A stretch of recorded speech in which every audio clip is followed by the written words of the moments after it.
So, welcome to another episode of the Swamp Inside Florida Athletics. I'm your co-host, Anthony Beck, along with my other co-hosts. Jerry Brown. And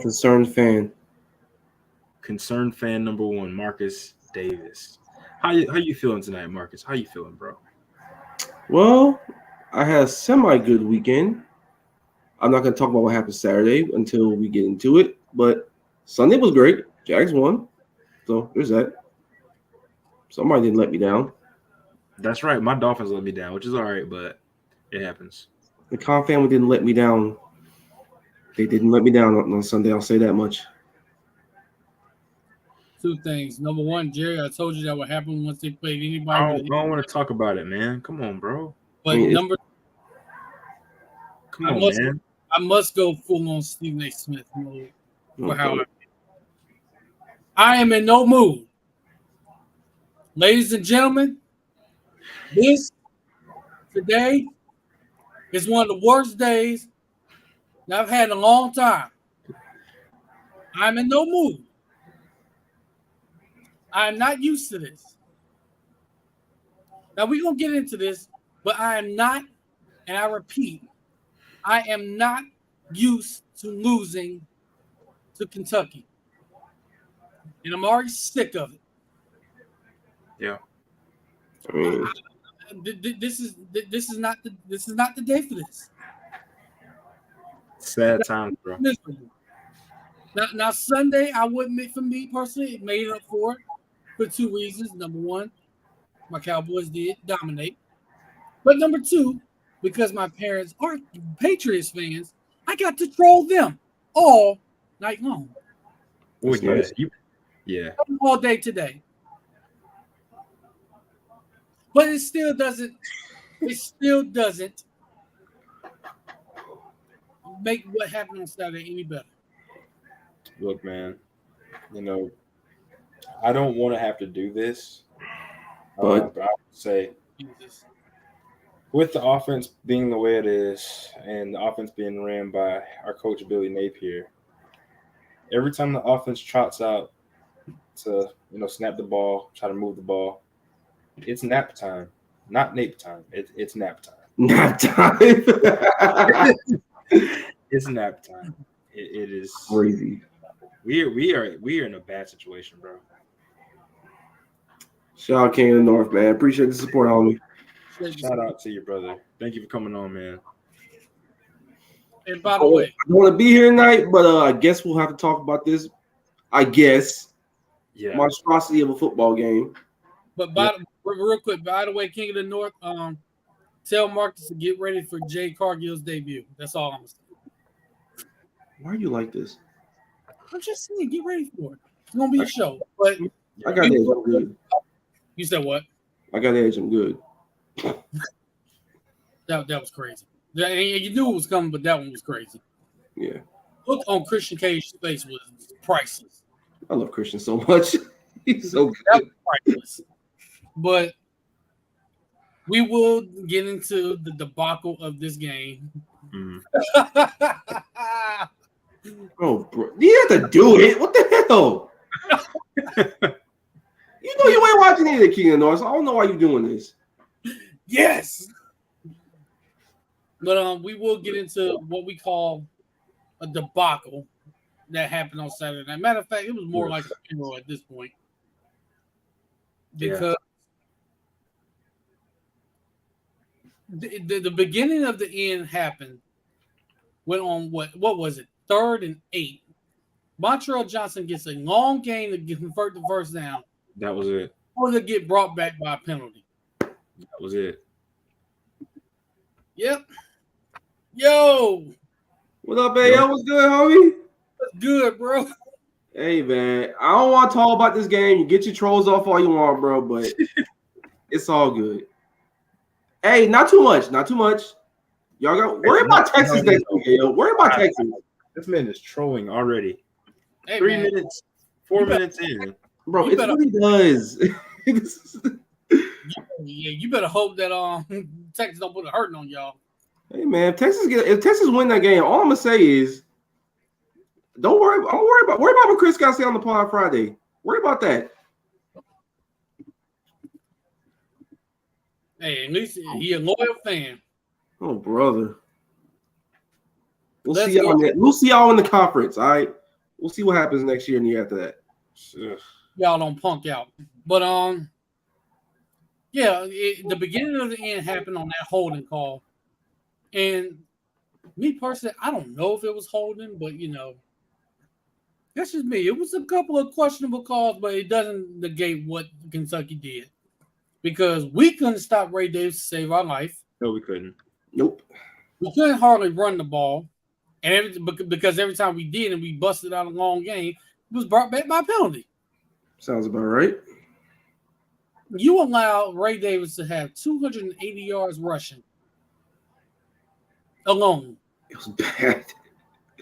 And honestly, a lot of it was due to poor tackling. We came into this game with a total of 27 missed tackles all year. We had 19 in this game alone. We did. We did. Man, and not even the missed tackles, right? The fucking offensive line blew us off the ball every damn snap. Every snap of You could have drove trucks through all them holes right there was running through, and he just did the rest of ran through shitty ass arm tackles, man. Yep. Make it so bad. One know how many passing yards they had? 69. Nice, ain't it? Not. That man literally had a Heisman game on us, bro. Yes, but pause, Marcus. He put it on our fucking stomach. That's what he did. I'll say it like that. How about that? Let me read y'all these stats from Devin Leary. He's been passing them. This man was 9 for 20 for 69 yards. Man. The one time the pass defense shows up, what you see on the bottom of your screen right now is what happens. I mean, did they really show up, or they just said "fuck passing"? We're gonna run for 10 yards of clip on this. Fucking try to pass. So they can't stop it. Let's keep doing it. I mean, 9 for 20. So, but I'm gonna say this: Jason Marshall is looking like the third best corner on the team. I could have told you that. Yeah, he absolutely is. But I'm gonna go a step further. I'm hesitant to even say third. I was about to say, bro, you should third. It's like that for like 2 years now. Like after that freshman year, he kind of peaked. In sophomore year, it was just okay. You can use the whole "they're not really throwing his waist" excuse. Now you can't even say that because don't nobody give a fuck about Jason Marshall like that. They bomb away on his ass every chance they get. Yeah, he's stupid ass out here tackling people in the end zone. I don't even want to hear. Okay, it wasn't really catchable. He didn't have to grab him. You ain't have to grab him by the damn waist, bro. Just let the ball go out of bounds. He didn't, but that ball wasn't catchable. You don't call it. If you don't call a penalty there, call holding, not pass interference. I mean, does it really matter? It doesn't, because I mean they probably would have called a penalty anyway. But yeah, regardless, you fucking tackled him. You got to get in the lab, man. You got to get back to you got to get back to working your technique, playing with Boyd. Yeah, because it's not looking good for you right now. I mean, and honestly, man, Jakeem Jackson has impressed me more so than, Jason Marshall this year. I mean, not even close. Kid's instinctive, athletic. It looks like he wants to actually be out there, cares about the game. I'm starting to fully support this youth movement, man. I mean, it's looking bad. It's looking bad. For it all damn season, to be honest with you. Yeah. Every time I see them, every time I've ever watched a single snap of UF this year, or even heard things coming out of camp, coming out of spring, all damn best players are the players that you really want to build around. Throw fucking 18. Yeah.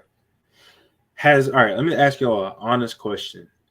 Do y'all feel like a certain player peaked early in the season and is kind of getting run over now? Depends. What position does that certain player play? Linebacker. No, absolutely not. All right. We just had a bad game. Everybody was just bad all around, bro. No one could get all blocks. No one could tackle that day. Like, no one was good. And if you read my article on the preview of this Kentucky game, one of the things that I praised this defensive line for, and especially Cam Jackson, was gap control. There was none. The minute I write about this, The very next game, Jerry, you just said it. There was no gap control whatsoever. They were those holes are gaps. Well, yeah, yeah, and when you control the gaps, you allow your linebackers to come up and make plays, right? Great point. They were not able to do that because there was no gap control. They're getting pushed around, and now your linebackers are. They end up getting out of position because now your linemen are getting to the second level, getting to them. Yep. And your safeties have to be, and DBs, they have to come up and make tackles. When your DBs are leading the team in tackles in a game, it's not a good thing at all. No.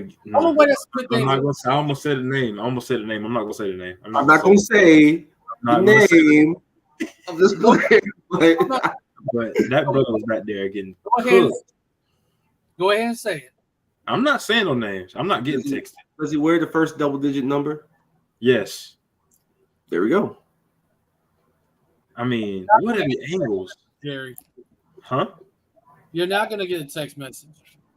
Oh, I mean, these kids watch stuff, bro. I'm not watching about you. Just in case, by the way, just in case anyone's watching this, text me if you want to. I'm going to just leave it. All right, we get it. Put on blast.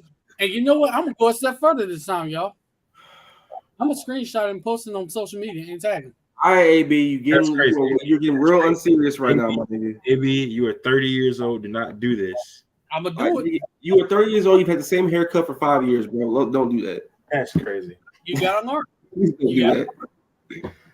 All right. So, I mean, I don't want to talk about the defense as much because the defense is pretty much held down there in the bargain. They gave a 280 yards rushing. I mean, besides this game, I mean, that was a horrible game. That was like everyone. You can't even single out. Okay, this guy was a lone bright spot. Everybody fucking sucked. It was just bad. It was just bad, bro. And it was a lot. I can't even feel like the scheme stuff because it wasn't scheme stuff at all. You just got fucking blocked. It wasn't too much of the scheme, bro. But guess what else happened? Undisciplined penalties reared its ugly head again. Yeah. It was almost reminiscent. It was worse than this is worse than the Utah game. It's easily worse than the Utah game. Easily. At least in the Utah game, you felt like you had some sort of a chance to possibly come back. There was no chance of that in this game. That game was over. You go down and score and get a 2-point conversion and make it a one-possession game, you're not going to feel like you got a chance to win. Nah, bro. Probably the way that game is going. Not at all. That game was – I fell asleep on the game. I'm not going to lie to you. I fell asleep mid-game, bro. That's hey, man, at least it happened at noon. Yeah. Yeah, literally. But the only thing is it ruins your day for the rest of the day. I didn't let the Gators ruin my day. I was over it by like 4 o'clock. Yeah, bro. I'm kind of getting numb to this now at this point. Jerry was tweeting reckless during the game. I don't know what you're talking about. I was tweeting facts. It's not reckless if it's factual. I'm gonna put I'll get into the Graham Mertz stuff. So, Graham Mertz, I like the kid. He's had a very nice little season here. He's not the problem, but where our offense is set up, and when you get into these type of games where you kind of have to, do something and not just try to control the clock and try to keep James moving, he's not going to be your answer either. He's nice. He's a nice bridge, he's a nice caretaker, but he's not going to be the guy who brings you back and you have to stay in games where our defense is not playing good enough. It is what it is. I got a question that possibly combats this, though. Are we sure it's not the scheme? It's both. Because I feel like if we ran a scheme that was geared towards our quote-unquote best athletes, putting them in space, spreading everybody out, I don't think we're having this conversation about him not being the guy. We're definitely still having that conversation. Let's be serious. Graham Mertz is not that guy. He's fine. He's cool, but he ain't all that. He's better than we all thought, though. I'm not saying he is, but I just feel like everybody sees it. We're way too predictable. It's just that Yeah, over and over. Like everybody sees that. That's the problem. That's I was like, why. you run the same things. You run long developing plays. Your passing concepts. Everybody's in the same goddamn spot, running the same damn routes, and it's all condensed to the short side of the field a good chunk of the time. And ain't nobody getting no separation to even make some of it work. And your running game, it's literally, excuse me, hand off to the left out of pistol, motion the guy over, a slow developing hand off to the right out of pistol. Mhm. And you're right, and I love, excuse me, Montreal, and I love Trevor. Trevor Etienne should be the lead back. Bro, can we please have a conversation? I feel like any possession that you do not give Trevor Etienne the ball, it is a wasted possession unless you get points. Yeah. Let's just be honest, bro. I very much think it's a pretty significant gap between the two. I love Montreal, but things had to be blocked almost perfectly for him to really be optimally effective. Exactly. Trevor, he can make something out of nothing. Like something that should probably get 2 yards with the way it gets blocked, he'll probably somehow end up with 4. Yep. And that's just been a thing he's done all year long. And that puts Graham Mertz in better, position and situations to succeed. Because Nape went five wide on second down of the second play of the game, 5 wide. Yeah, that's where my play calling thing happens. So the 5 wide thing is, I'm not all that, man. It's just he calls plays with no real feel or no real rhyme or reason behind it. It's just try this play here. Yeah. You better use this. Boom. Run that play like it's As Madden or something, bro. Like there's no feel, there's no rhythm. Nope. There's no real. I don't know, man. It just don't feel right every time something out there. And when something starts working, he never goes back to it. Or takes him like 2 quarters to go back to it. By the time it's too damn late, you can't run that play anymore because you're in a damn shootout. Yep. Which brings me to my next question. It is really about next season. Mm. Do y'all think an offense coordinator gets hired? It better. Yeah, let's get into that. Let's get into that, bro, because he did have a presser today. And if y'all did not watch or see what Napier said, he basically said that he will be calling plays for the rest of the season, which we did expect. If you didn't think he would be calling plays for the rest of the season, I'm gonna stop you right there, Jerry. I'm gonna stop you right there.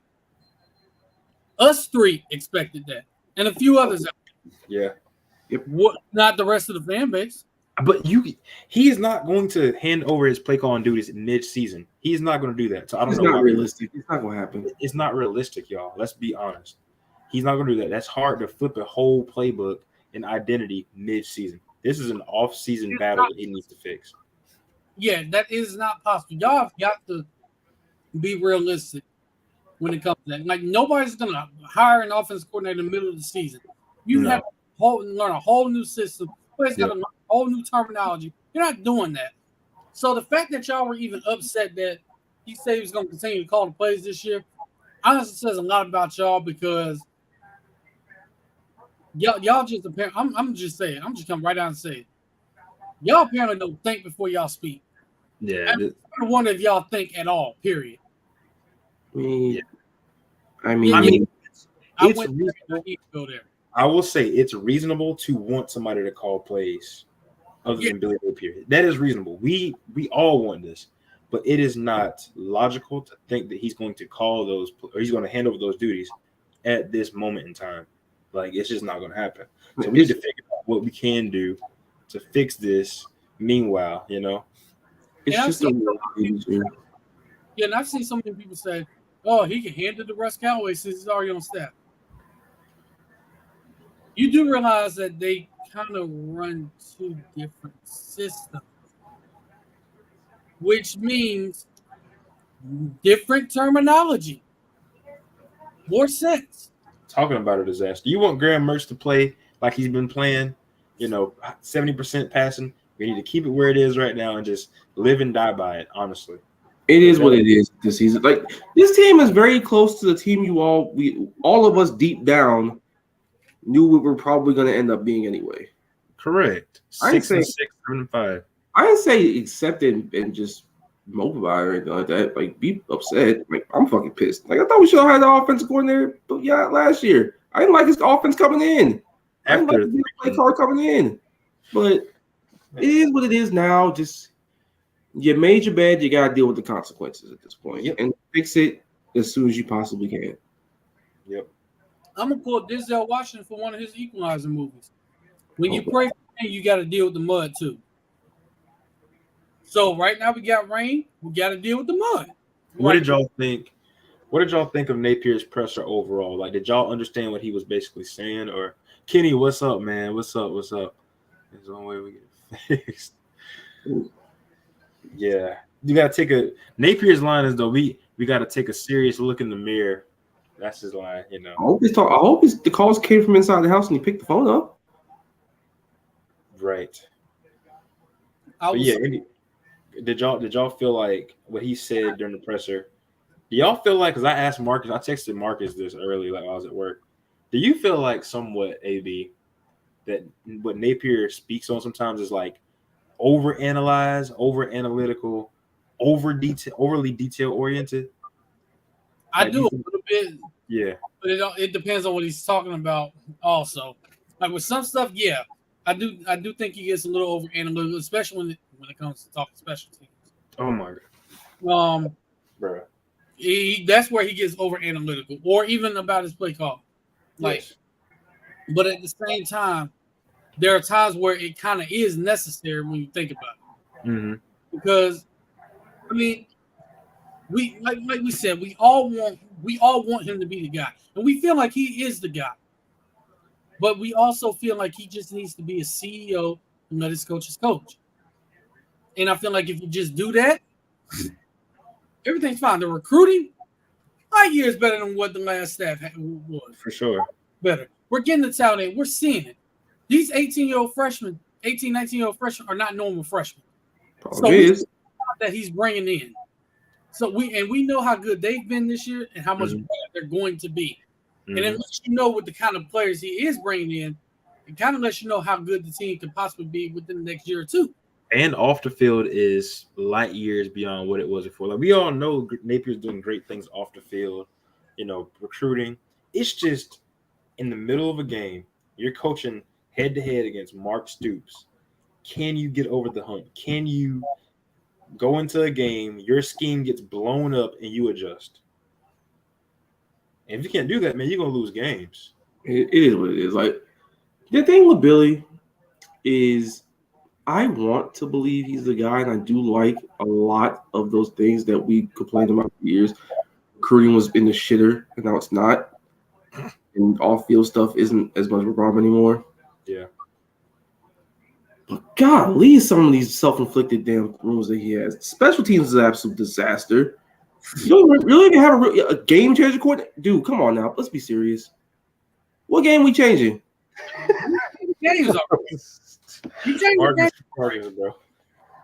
Bro, we had 13 guys on the goddamn field and they still scored walking in the end zone. What kind of shit we doing? Happen, man. And don't even get me started. Like I've said my piece on the whole offensive coordinator thing. That's just stubbornness and thinking you can win your way when it's clearly not going to work. You got to adjust. Because you had a top 5 pick at quarterback last year, and he looks worlds better in the NFL where people thought he was going to be super, super wrong. Marcus, please spit these facts. And by the way, single-handedly bringing his team back, even though they didn't get it done in overtime. In other words, that's because he didn't get the ball in overtime. Shout out to him for that. Yeah. Shout out. Salute. Yeah, shout out to y'all, man. But like, this game looked half-ass passable because he would just make things happen. You beat Utah, which you really had no business doing, like at all, because he was walking cheat code. And now you have an ordinary college quarterback playing that same Utah team, even with the amount of injuries they had, and they beat the shit out of you. And this is a thing too, like people want to talk about, like, yes, Graham is being very accurate, and I love it. I love that he's very accurate. But if you look at the styles of play, there were some games that we just absolutely should not have been in last year. AR was escaping sacks because our offensive line was not that great. He was just an incredible athlete. He's escaping sacks, throwing the ball away, getting hit, throwing the ball away, throwing it to guys, they're dropping the ball. Yeah, he had a few misses here and there, but his style was a lot different. So his percentage of completion was, a lot lower. Graham, on the other hand, he'll take the sack. He'll take the sack, and it's a lot different. So you have two different quarterbacks, one very accurate that'll take the sacks, one that's not as accurate, more of a playmaker, and not taking sacks. And you still have the same results. You're losing to Kentucky. You're losing to guys that you probably should beat. But he's taking the checkdowns also. He is taking the checkdowns. Hey, that explains the 77 completion. And people are out here going crazy because, he threw a nice swing pass. He threw a nice little check down. What the fuck else is he throwing? There's nothing open down the field, bro. Nothing. And when we try to throw it, it goes like 5 yards past because reasons, bro. We ain't even doing shit. Because the same issues that Anthony Richardson had with stupid route combinations, a condensed route tree. It's exacerbated for him because he doesn't have the physical tools to make it happen. And when he tries to run, he has the athleticism of Washington Carson Wentz.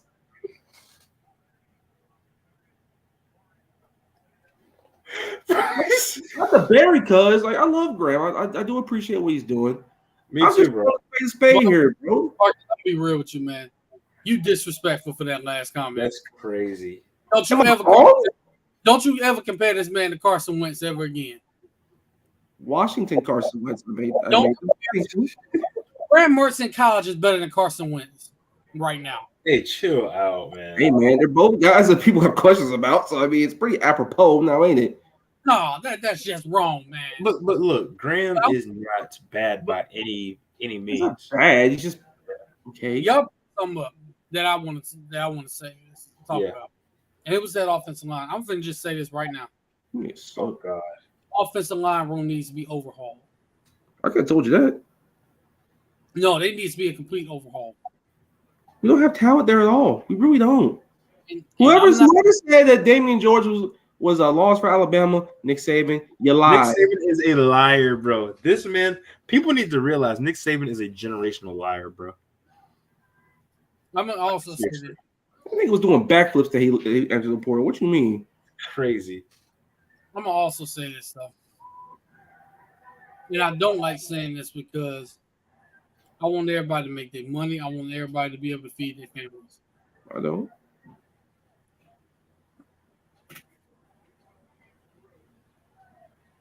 Put a single camera on me real quick, right now.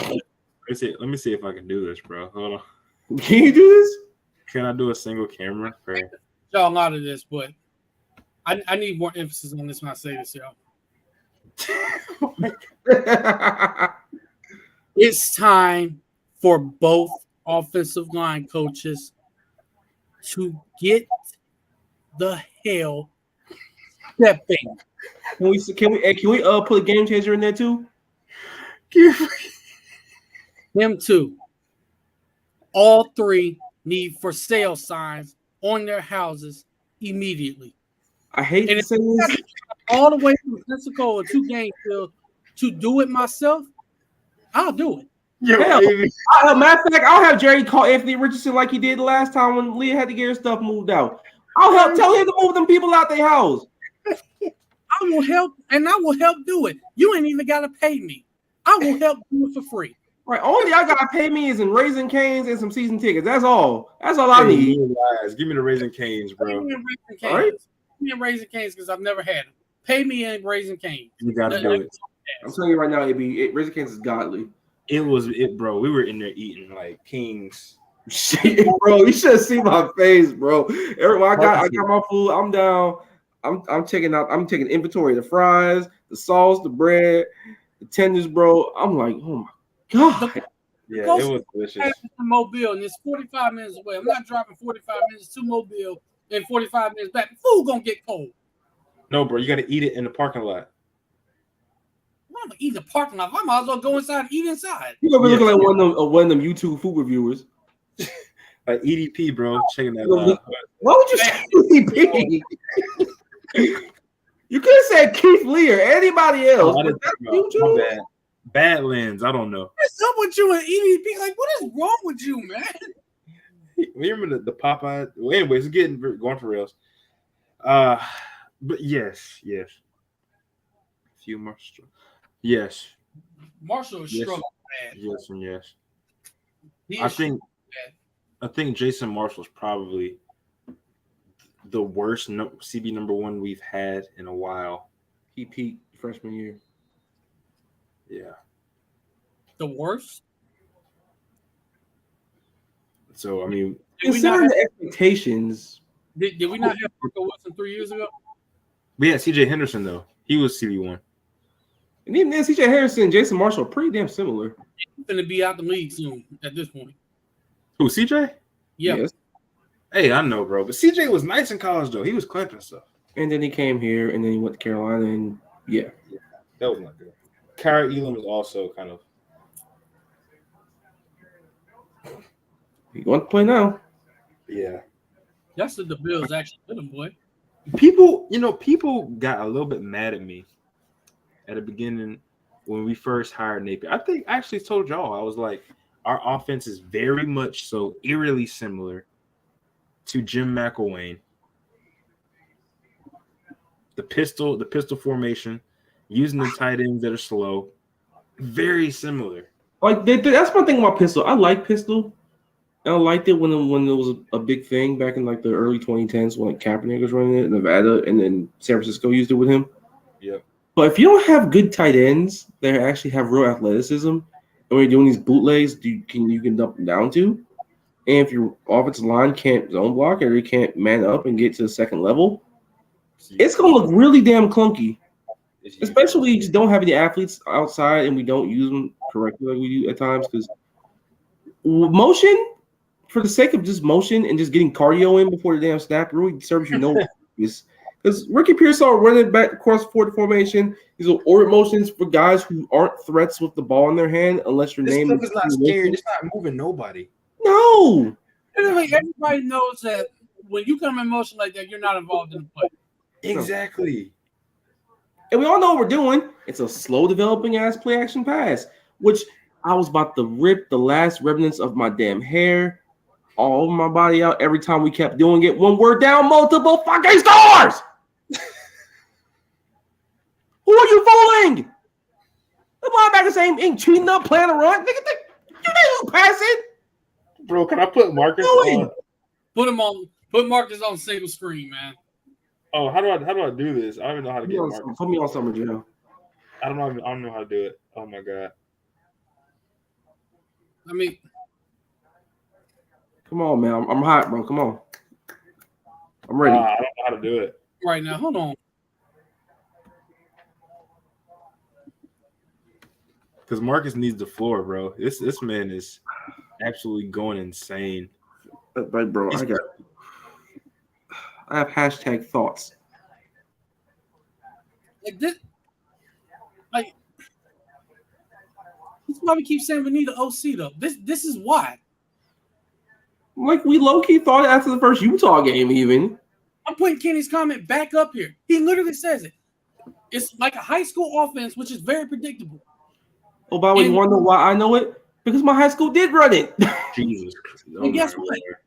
I have experience with a predictable offense too. My first 3 years of high school football, we had a predictable veer offense. We ran the veer offense.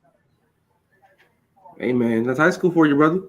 It's not fun for us wide receivers. Yeah, when you have 250-pound linemen who can't block anybody, you got to run a little veer and get some motion on. Meanwhile, we got 310, 20-pound linemen who can't block even if they tried.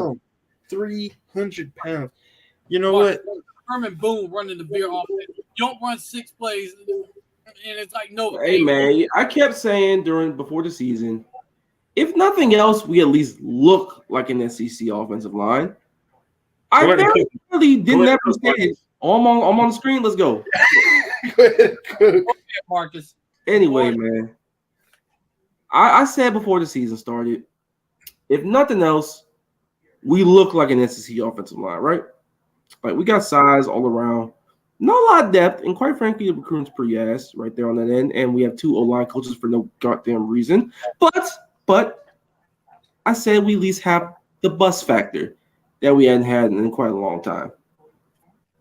I also very much made the point to say I didn't think we were going to play like one, and very clearly that's panning out correctly now, ain't it? Because somebody here amongst us said people trust Jake Slaughter. Who the fuck is Jake Slaughter? What the fuck does Jake Slaughter do? And Kingsley come back. That's nice. Guy who's experienced. Play a lot of SEC ball. That's cool. That stabilize us. Ain't a whole lot of stabilizing because the bar is an absolute hell. The fifth dimension of Dante's Inferno hell. And right tackle. Oh shoot, you got to cook. Oh, what do I gotta say about right tackle? Every fucking thing. That nigga got cement shoes like he finna go drown himself in the Boston Harbor, man. What? I ain't never seen nobody with worse feet than that in my life.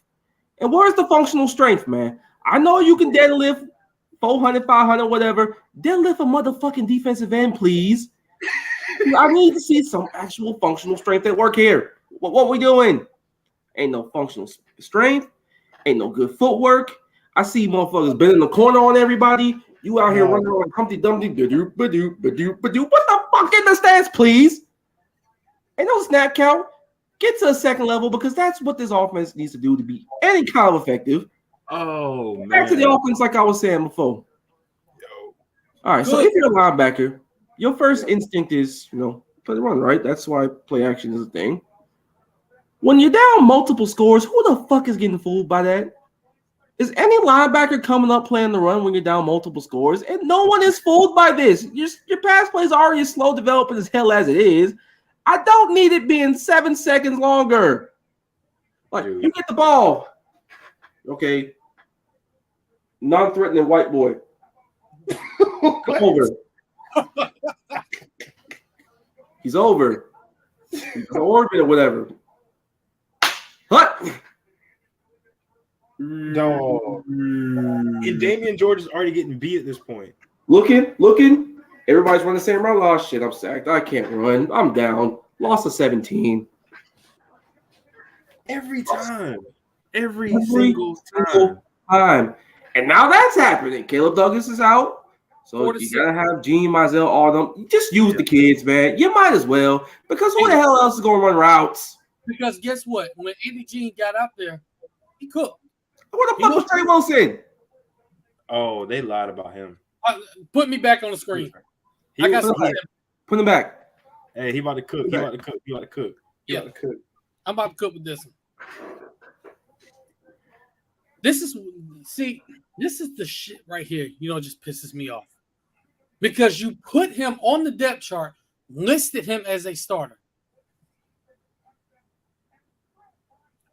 If you had no plans on playing him the entire game, why would you list him as a starter? Dog. You're not giving teams something to think about when you do that. If he's able to play, you list him as a starter, put him out there. I'm pretty sure he would have made a difference in the game. Yep. Scratch that. I know he would have made a difference in the game. Facts. Like, you have no business doing that. Like, that, I'm going to just say, that is malpractice. You don't list somebody as a starter and then not play him. And if I'm Trey Wilson, I'd be pissed about that. Yeah. Because that conversation had to be had. Had to be. You're not going to do, like, you're not fooling anybody. They're probably sitting there thinking, oh, he's listed as a starter, but, I mean, they did say Payne Towers. We're going to bet that he's not going to play. Somebody didn't even prepare for him to play. So I don't understand doing that. Stop listing guys on the depth chart as starters and then not playing them. Don't do that again. Yeah, seriously. You list him as a starter, he better be playing. If not, don't put him on there. Don't put him on the depth chart. Put him down low where the injury report is and put either questionable, doubtful, or out. Like we got 70, 100,000 million coaches worth 300 from the fucking Sparta as coaches out here. Which one of you tiddlywink motherfuckers is in charge of the depth chart? Dude, I have numerous questions. How can you week by week see these minuscule details get screwed over game by game? It's funny. When I was playing in high school, I had a coach who used to always say this. The little things. Mm-hmm. That's all we need to hear. Little things. When you hear that, you think, when you first hear it, you think, oh, they're just little things. I mean, it's not going to be much. It's not going to have much of an effect. That's a damn lie. Like, bro, little things turn into big things when you never address it. Like, Yes. that's something we all know in life, and it's not even just football. Yeah, it's not even just about football. You're right. The little things in football or in any sport will lose you games if you don't do them correctly. And the worst part of it is, this is a coach that preaches accountability, integrity, this, that, and the third, in every single presser he has, in every single coaching cliche and word salad toss that he does. Too many little mistakes happen on special teams, in preparation, in offensive construction, just pre-snap, having 13 players out there and still they score. So you're not taking care of the little things, and you coached, you prepared, and everybody tackled like they had little things. I'm about to cook. I'm about to cook a little bit. Damn. I'm probably going. Hold on. All right. Essentially, why do we practice? It's supposed to be to get better. If the same thing happens week after week, if you continually have issues on special teams, if you continually put out terrible offense, y'all, we have not had a competent showing of offense like since really McNeese State. You could say Tennessee the first half was solid. After that, it was trash. It was trash. The second half of the Tennessee game was trash. We have not had any offensive showing since then, right? And then Napier says this thing, right? I love you, Billy. I think you're a wonderful guy. But self-reflection, taking a look in the mirror is key. Did you not look in the mirror when you abandoned the run game against Florida State last year? Like, you started throwing the ball all around the yard when half your receivers are in the hospital. You were throwing passes to Jordan Pouncey, bro. Like, let's get real. Let's get real. Like, what are we really doing? Like, bro, what is the process? What's going on? You throwing a Jonathan Oldham half the time, bro. Meanwhile, you're running for over 200 plus yards, and you stop? Why would you stop? And then you come out. Nobody knows it. The next year against Utah, no one knows the snap count. No one knows where it's supposed to be on special teams. Okay, first game jitters, whatever. Fast forward to now, it's still happening. Lack of preparedness, bro. You know what we all know what the definition of insanity is, right? Yep. Same thing over and over and over again, expecting a different result. At this point, this just ain't being insane. This ain't clinical. You're being a fucking idiot. I said it. I got to bring it up again, y'all. I got to bring it up again. What are we doing? Quite frankly, bro. Like, what are we doing? Like, and it's another thing I want to bring up that happened during the game. We all know about the special teams issues that we've had this year. We know about it. But I'm a little bit upset about one thing. Now, we get called for a leaping penalty, right? Oh, yeah. I got something to say about that for one reason. This is a hypocritical rule. Let me explain why.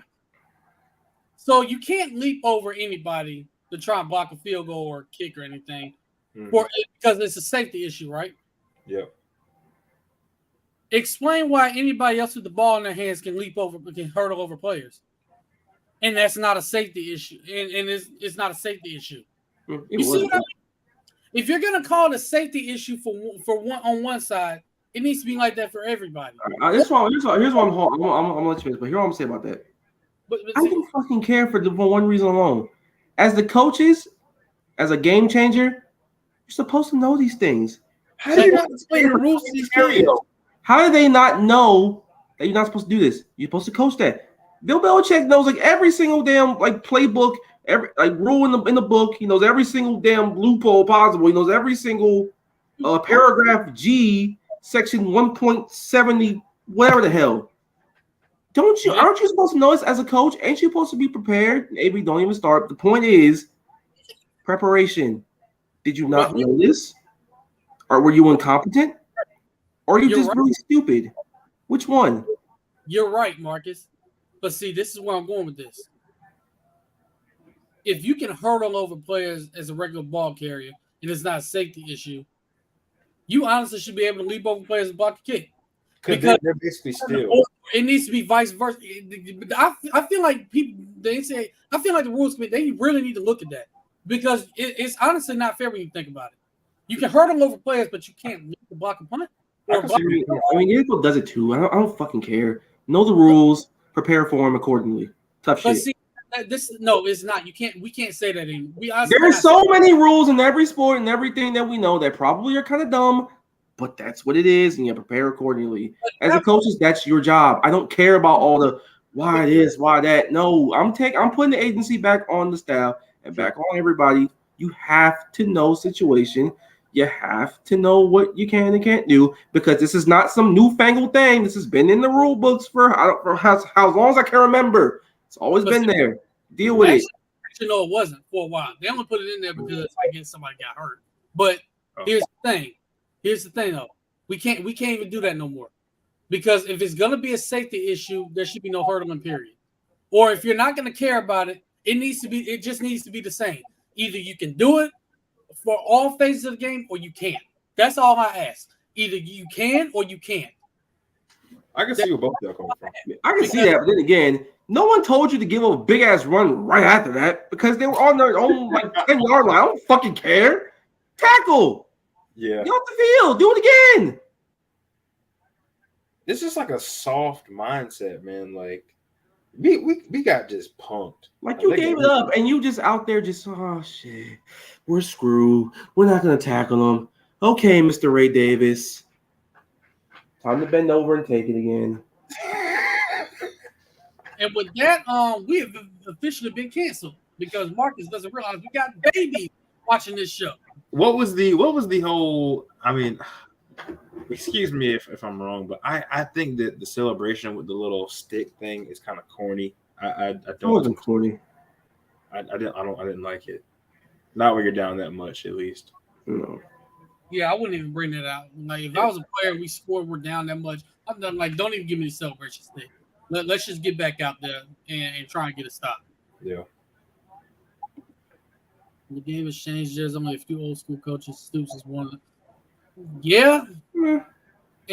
But even then, he makes his little adjustments in the within the game. He still does it. Yeah. But I mean, we can argue though, man. If Napier doesn't get an OC, I just can't see his style of play beating Stoops. It's going to be no one of any significance whatsoever. Yeah, I can't see it. I don't know now. Unless DJ Lagway is everything we want him to be and everything says he can be, ain't nobody doing this shit. But that depends a lot on a young 17, 18-year-old kid coming in and doing this thing. I don't want to put that type of pressure on. I want to help him. I want to help him grow faster. I don't want him having to struggle to make chicken soup out of chicken dog shit. Yeah, facts. I want something that he can step into, or anybody's going to be on the center for the next however long step into, and be like, okay, the game is easier for me. These formations ain't as condensed. I'm not throwing to converted defensive ends. I'm throwing to real athletes. These athletes that I'm throwing to, then that we have and that we're apparently recruiting, are actually being used in space where they should be and being able to run free. And I don't have to worry about my offensive line getting beat them off the snap. I don't have to worry about guys, not knowing the snap count. I don't have to worry about every time we have to, sell for 3, okay, whatever. No one has the correct jersey number that they're supposed to be wearing out there. Just little shit like that. I don't want to put that on a bunch of kids. I don't. Now, and by the way, speaking of Lagway, guest of the show, clear as day, he should be the number 1 quarterback in the country. I'll just leave it at that. Oh yeah. 31 touchdown passes through 5-6 games. I don't care about the ratings, bro. I don't care. It doesn't even hardly play in the second half. They put points up in the first half, and it's a wrap. By the way, another 8 touchdowns in this last game. Oh no, it is what it is, though. It is. But I'll say this though: if he hires an offensive coordinator, what are some And I'm gonna just go ahead and for reference right now. We're not even gonna mention Sean Lewis because there's no way he's gonna be a coordinator next year. He'll be a head coach. So we're gonna just completely disregard his name. Top 3 guys you would call if you would have hired an offensive coordinator. Or just say what if you don't know the name, just say what school you think they're at. I want to know Corn from last year, to be honest with you. You said what? I want to do from Coastal Carolina last year. That's all right. Yeah, Willie Corn. Yeah, I want Willie Corn. Willie Corn.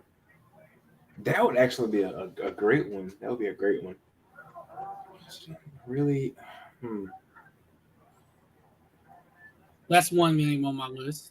In a perfect world where we didn't have to worry about hiring new coaches and whatnot, and if somebody actually knew what recruiting was, Brian Johnson would still be here. Alas. Hey, how much you trying to pay to get Colorado's OC though? Jerry, I literally just said we're not going to mention him for one because he's going to be a head coach next year. Yeah, How much you paying? He's going to be a head coach next year. Even at a Power 5 school, he's going to be a head coach. There's no way he sticks to being an offensive coordinator. No, I know we don't want Riley Jr. at Clemson. I mean, the offense isn't terrible, but it's just that they do some weird stuff at the worst times.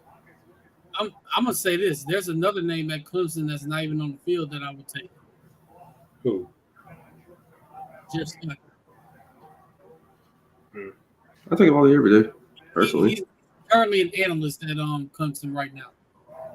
He was when they had 2 coordinators. He was the best one. I don't know about Tony. Tony Elliott was just. Well, Jeff Scott was calling the plays. Yeah, exactly. I don't know about this. I don't think that can What happen. is he doing these days? He's at Carolina, isn't he? That's the thing. No, I don't think he's in Carolina no more. No, he's probably. I don't even know if he's in the NFL anymore. I don't think so. Because I thought he was in Buffalo, but Ken Dorsey's calling plays there.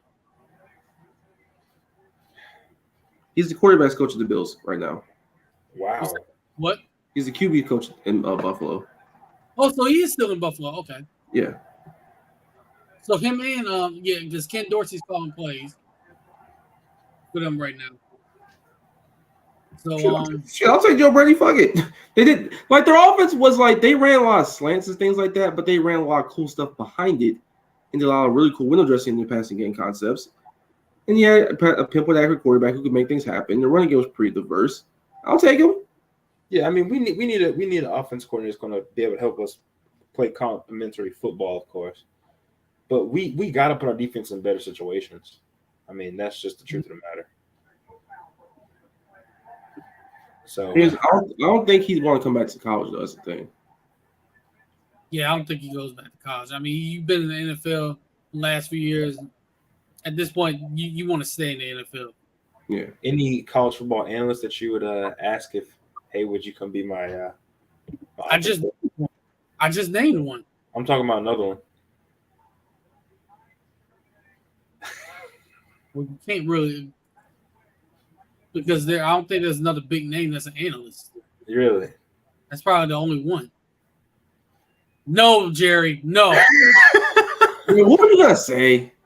I know exactly what he was gonna say. No.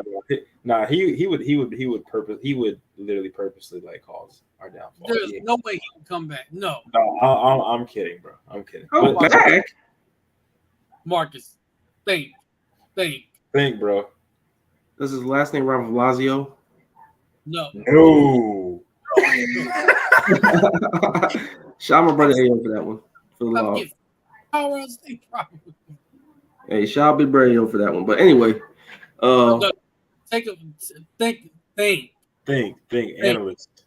think. Analyst. He's not talking about an analyst at a school. He's talking about a college football analyst. Jerry, I'll fucking kill you.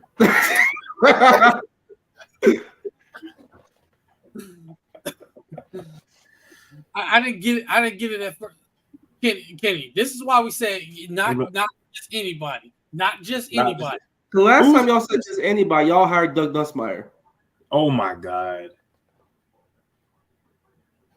Hey, even Mike Bobo can come back to the school that fired him. So things happen. Do that, Yeah, Marcus. that's true. Marcus, why would you do that to me?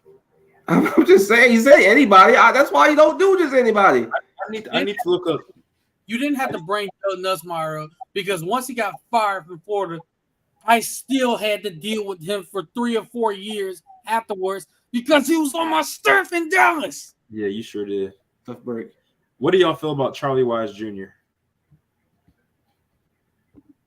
No. Nah. No. No Charlie Wise Jr.? No. Anybody with that name on my staff at Florida. Hey, we had Charlie Wise before, bro. Yo, anybody off SC staff want to come be a coordinator? You do realize Lincoln Riley's calling the plays, right? I don't give a shit. That place. At least, Do I have to at least they're around some offensive competence, though. You know what I'm saying? hold on. Because Marcus don't get it. I got to bring up Garrett Riley again. There's plenty of guys who don't call plays and end up being good coordinators. It's not a prerequisite to having to be a good one. Yeah, but when you're literally not calling the plays. Because a lot of head coaches like being arrogant pricks who like calling their own stuff. That's true. They're playing guys who set up the actual concepts for the week, guys who set up the goal line shit, like things like that. We're not doing name brand things here now. We can't do all that. That's Spurrier Jr. We cannot do that. See, I'll say it like this. To quote the great Slim Charles from The Wire. See, a thing about the old days, the old days. We can't be reaching back for any single link to the past, guys. You gotta move forward here. Yeah, that is true. That is true. Man, it's tough. It's tough, but we got to get into this Vanderbilt preview. About to hit the hour mark, so thank God Rodriguez don't play for them no more because good guy would have bent this over. Yeah, bro. I'll go ahead and give my prediction of the score. I like us 24 to 13. The late score. 24? Possibly. I say 20. 20 to 13? 20 to 10. It's gonna be ugly as all. It's gonna be ugly as all hell. Well, actually, nah. It's in the swamp, and that's like the only place that this Gary team looks like they actually want to play in. That's true. I mean, we'll see. I'll say 38 to 14. AB, can I ask you a question? No. Where are we getting 38 points from, bro? Marcus just said it. We seem to want to play well at home. So I figured they're at home. They play well. Yeah, but their offense at home is like a moldy sandwich with turkey being better than no sandwich at all on the road. Right. Hey, even though it's McNeese State, if we can somehow score 49 on them, then hey, anything's possible. That defense was nasty, though, bro. They were awful. Like, hey, come on now, we can't do that. They stunk. And Vanderbilt's is much better. They're a Power 5 team. They're Power 5, bro. Is that going for them? We couldn't score 30 on Charlotte. What makes them score 30 on Toledo? We didn't do shit against Charlotte, and your big copium was, they didn't really practice well. They didn't really very well. Fuck that. I'm telling you right now, they really did not practice well that week. What were they looking forward to? What was doing this week? Playing Tiddly Winks and doing cooking classes in Cotillion? This week, I would say it was more just execution and missed tackles. I mean, because they practice well, it's just when you're missing tackles and you're not executing offense, I mean, it's a recipe for disaster, especially tackles. The first couple missed tackles you saw, you were like, yep. Everybody was thinking this. Yep, this is gonna be one of them days. Yeah, I thought that too. I ain't gonna lie. Well, I mean, you practice how you play, and clearly they didn't practice all that well, if that's what it is, because they clearly was not hitting that damn robot tackling dummy that every team has now, and it showed. I mean, it is homecoming. It is the homecoming game. This game, so okay. How about we take some shots down the field? What about homecoming in college, though? Like, let's be serious. Like, what do they do for that? Is what I want. Besides the parade, homecoming is a bigger thing in high school than it is in college. I'll down it. Yeah, because in high school you had a homecoming dance. You had a homecoming king queen. By the way, I was on the court. That's nice. Like, what are you doing? What are you doing? In homecoming at UF right now, going to Salty Dog on Saturday night, like what everybody already does. They're having Gator Girl, I think.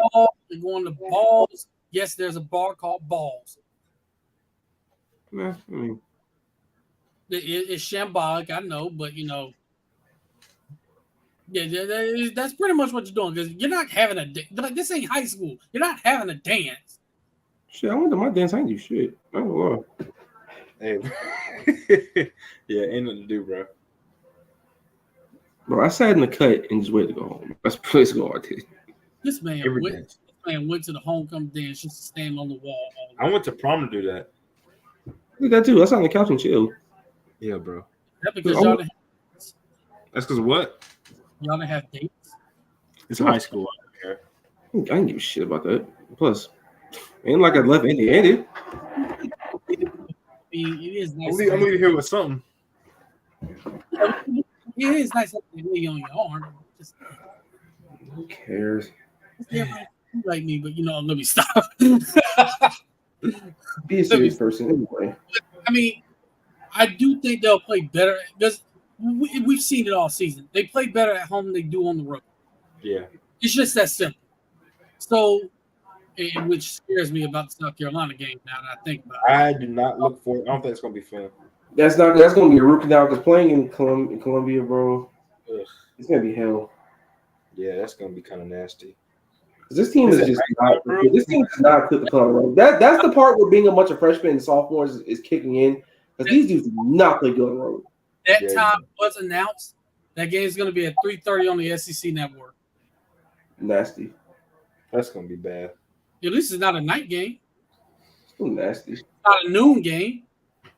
At least you're getting the person out the way early. It's in the middle. Yeah.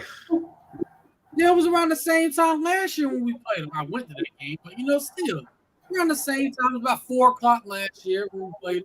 Yeah, but it's just AB. We know that game is not going to be fun, bro. It's not going to be fun. But I do think if Napier wins that game, that'll do wonders for him because he needs to get a road win like bad. Get something. Get some confidence back, bro. Yeah. Get some momentum going. Now, in the one road win he got was against who was it? Like that road record is fucking atrocious. Was it 1-7 or something?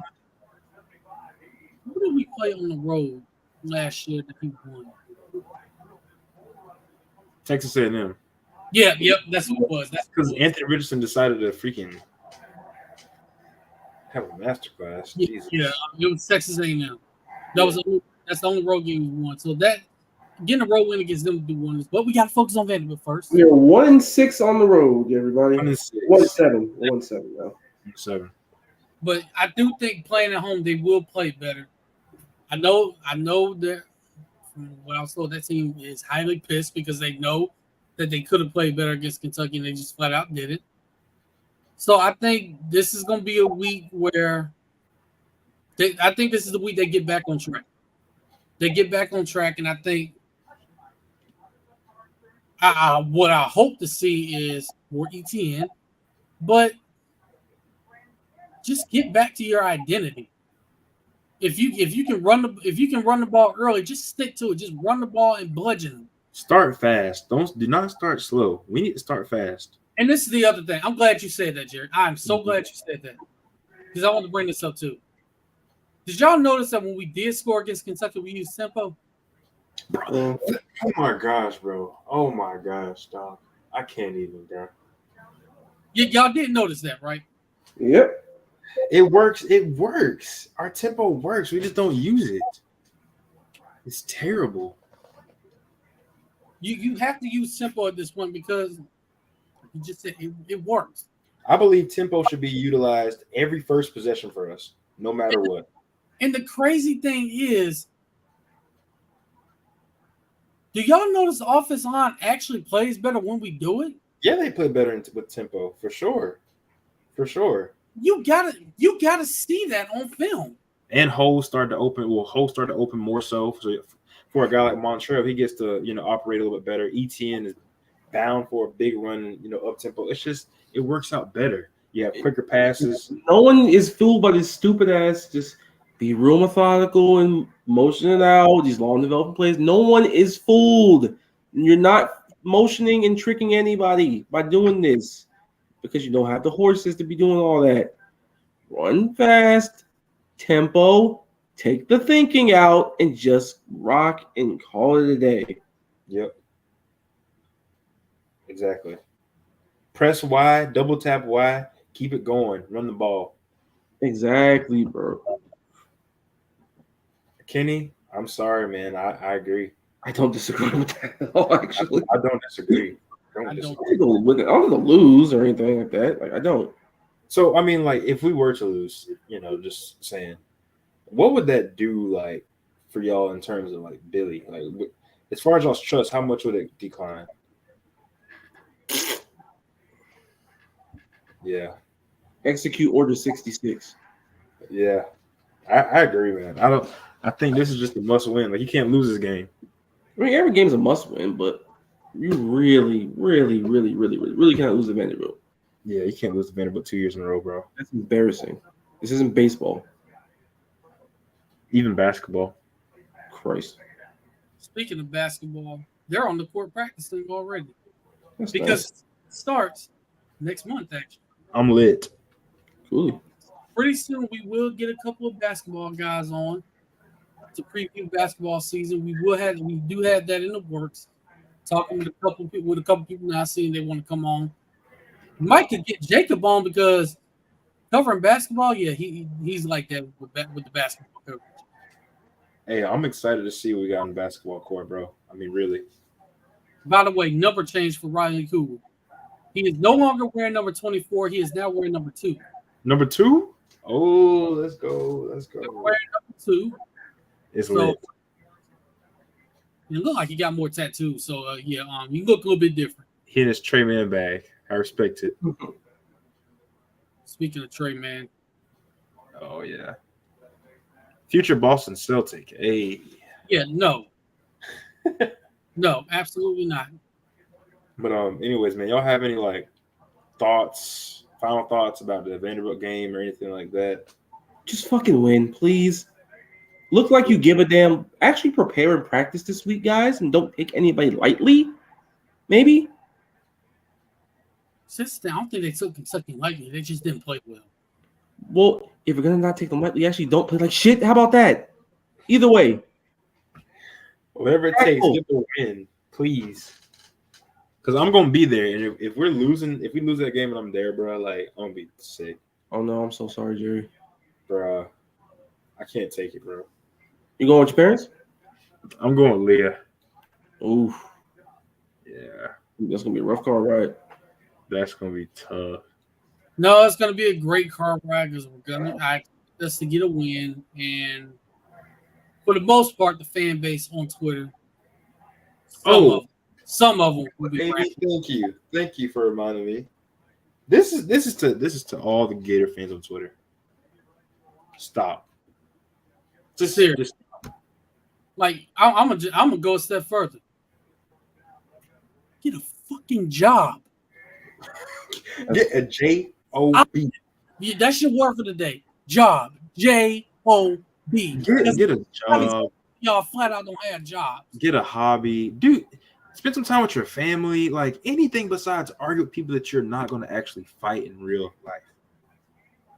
Yeah, like this setting up phase. Like, stop. Do y'all really want to be a part of that? Do y'all really want to do that? It's ridiculous, bro, and it's so pointless. I mean, there's nothing that comes out of it. Look, we are all passionate Gator fans. We all want to see our teams win. That's it. I'm glad you brought it up because it has to do with a certain Coach Couch. I'm gonna put the camera back on me. Yeah, go ahead. You got it, bro. That was nasty. It was a little. I was like, Jesus Christ. Yeah.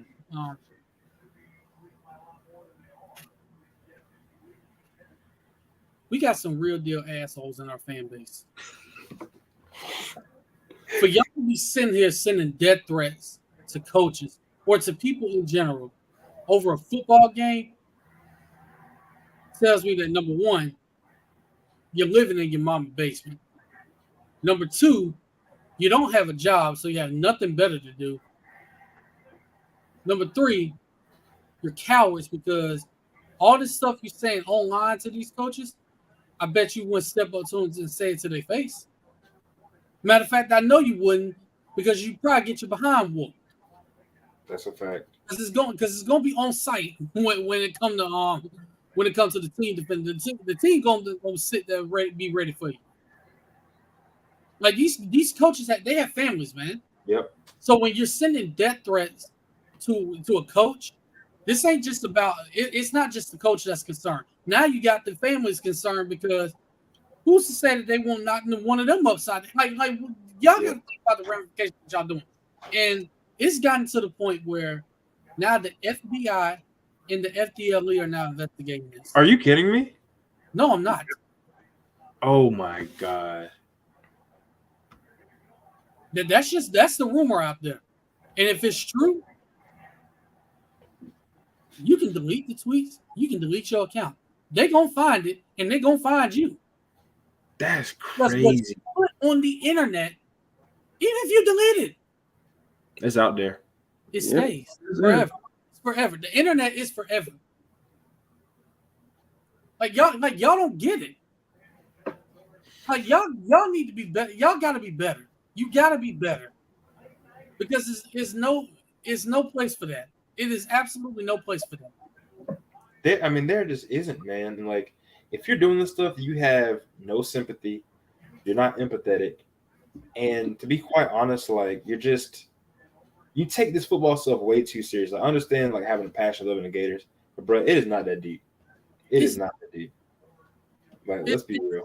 It's a game at the end of the day. It's not going to affect your daily life. And if you let it affect your daily life, like, seek help, honestly. Grow up. You got to grow up. You gotta be better. Grow up and seek help. Seek Jesus. That's who you seek. That part. Take care of your mentals, please. Please. Just flush the game out and call it a day. Don't stress people, y'all. That's not cool. What is this, week 6 of college football? Yeah, and you got fans going off the rails sending death threats. Like, what are we doing? Look, y'all, we got 8 more games. All right. Just please calm down. Thanks. Like, just be better. Do better. Yeah. At the same time, I don't know if you would, because if you knew better, you'd do better. Like, who's raising some of y'all? Who is raising some of y'all?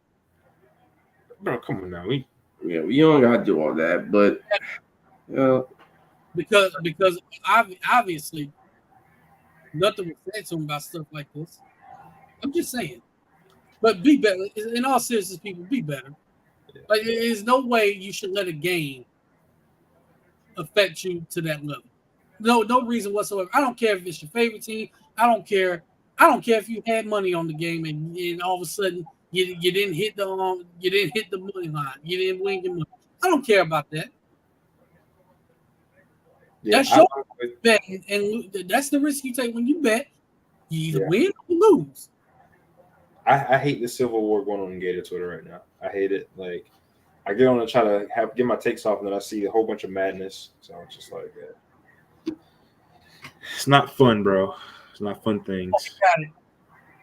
850 made my dog Devin Witherspoon with a pick 6. Already had 2 sacks, and now he has a pick 6. Let's go. Yeah, we can stop this game now. Anyway, y'all got final thoughts? None, man. Just win. That's it. Yeah, just fucking win this game and don't look like a bunch of dumbasses, please. Find a way to win at all costs. That's all we ask. Look prepared. Look like you want to win. Look like you want to be there.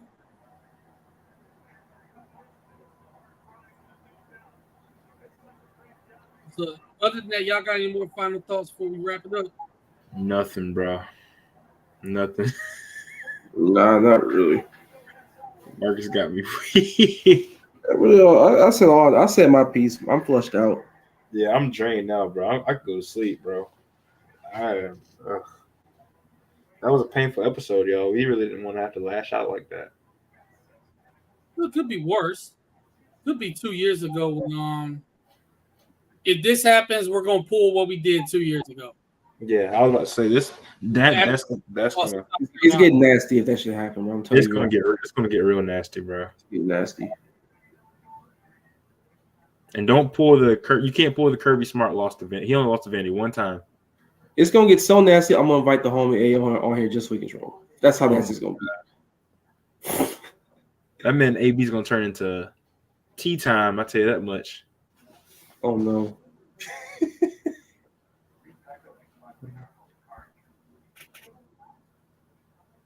I just might. No, I know, bro. I know. I done seen AB ticked off, bro. It's not. Yeah, it ain't pretty. It's not pretty. It's not pretty. Y'all know the depths I'm willing to go to. That's something I'll say. Yeah. Can we just, man, we have been literally. I feel like our Gator football mental health is going down the drain since we had this podcast. Can we just have one peaceful season?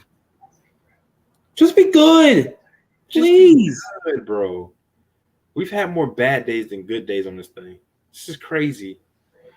The good days are just lukewarm as all hell anyways. So I wouldn't even call them good. Yeah, they're not good. They're just like, There's always something, bro. It's like, oh my God. Well, who got the song this week?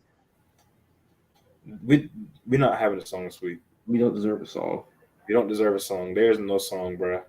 The only song that should be played is Amazing Grace, because that's what's getting played at the funeral after what happened yesterday on Saturday. Oh my God. This man is completely lost it now. Oh, we could always play that damn song to be playing them Save Them Children, Save Them Dolls commercials. In the arms of the angel? Yes. In the arms. Pennies a day.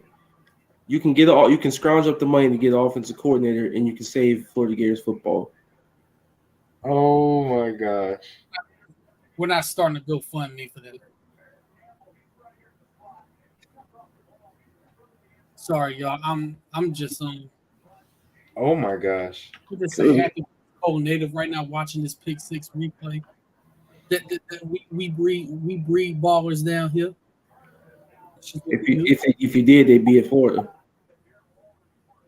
Well, the ballers that we get somehow end up being severely under recruited. Then they go to other schools, they ball, and see how good they really are. Okay, anyway, shilling aside, let's get out of here. Yeah, if we play like that, In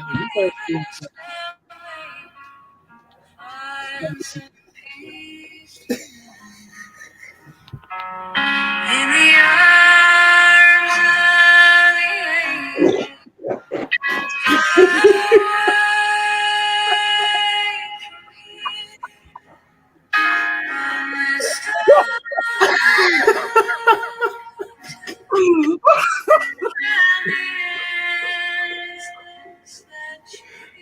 Pain, bro. This endless pain.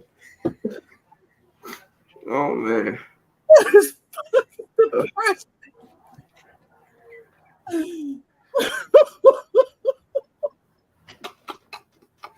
Anyway, what's wrong with you, man? This is unnecessary. Oh my God. We are down. Necessary. We are down bad. All right, let's wrap this up. So apparently we ain't got no song this week. We apparently don't deserve one. And we damn sure got no swampers because y'all niggas sucked. There ain't no swamp of the week, bro. Yeah, not this week. But what we will start doing though, really this is gonna be after wins. Yeah. Thank you, AB. We're gonna start this. We're gonna put a poll out for the fans, for you guys. And we're gonna pick an offensive and defensive MVP for the games that we win. We're gonna talk about the players, and it's gonna be after every game. So we'll talk about the players like we felt the top three players we felt played the best on each side of the ball. We'll put them in the poll, and we'll let you guys pick who the MVP was, who y'all thought the MVP was, and we'll let y'all vote on that. Yes, sir. we talked about doing something a little different, just to get y'all more involved. Oh, for And sure. leave comments. If you want to leave comments, leave responses of why you picked a certain player. Like, just leave a comment as to why you picked them. Yes. That's only 2 more songs. Oh, we'll get one. Kenny is out of pocket, bro. We ain't that down bad, man. That man is out of pocket. Like we ain't that down bad. We ain't down. We ain't up good either. We're not up good, but we ain't that down bad. We're somewhere in the middle. And by the way, Jerry, since you're a 2K merchant, why didn't you tell me shooting the ball on NBA 2K24 was hard? Oh, I didn't get it yet. It's hard. It was hard last year. You know, say wrap this up. Yeah, let's wrap this up. Mad at you for that, because you didn't tell me. But Yeah. let everybody know where they can follow y'all, burner accounts included, because I know y'all gonna make one if we lose. Yeah, man. You can follow me on Twitter at jbreezy Instagram at jlamar_ii, and I will go ahead and say you can follow me at IamBreezyII for my burner because it may be at use. Marcus Davis 904 on Twitter per usual, and Flora keeps playing like this. Y'all gonna have to follow me to hell, unfortunately.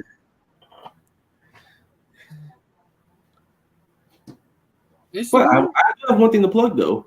So for all my homies out there that know, from all my pro wrestling fans out there, the homies over at my channel Wrestling Appearance where I do all my wrestling stuff. We have an interview on YouTube with AEW World Champion MJF. So y'all go check that out. For sure. Definitely gonna check that out. Send us the link, by the way, Marcus, in the group chat. Yeah. Oh, we gotta get the Twitch page going so we can stream on Twitch also. Oh shoot. Hi. We forgot to do it. We'll bring that too. But y'all can follow me on Twitter at AceWave1, on Instagram at Ace_Wave1, ladies, because y'all been following lately. Y'all can follow the podcast page on Twitter at Inside_Swamp, and on Instagram at Inside_Florida Athletics, and on TikTok, Inside Swamp. After the Saturday's performance, y'all remember that girl was crying doing the TikTok to the Mariah Carey joint? That's what we would have been doing after that Kentucky game. Oh my god. It's me.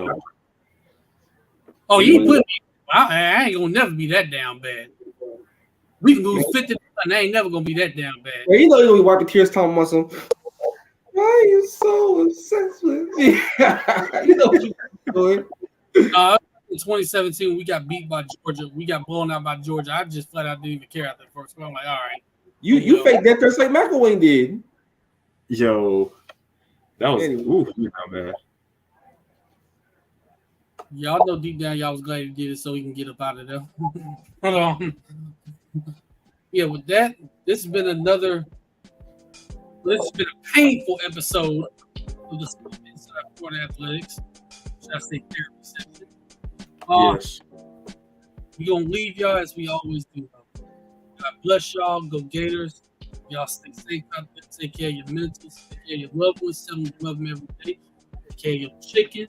Take care of your temple. Wash your face. Wash your hands. Marcus. With soap, with water, hot water preferably, with a loofah, with a washcloth, or whatever it is that you prefer. Even your bare hands, I don't care. Do it very regularly and very thoroughly. Wash your ass. And wash your feet, wash your legs, and wear socks and shoes to the movie theater or an establishment in which someone can smell your feet potentially. Correct. That is all. We don't even spell y'all athletes. We don't got time. Not at all. Nope, you finna be smelling like the swamp. Oh my god.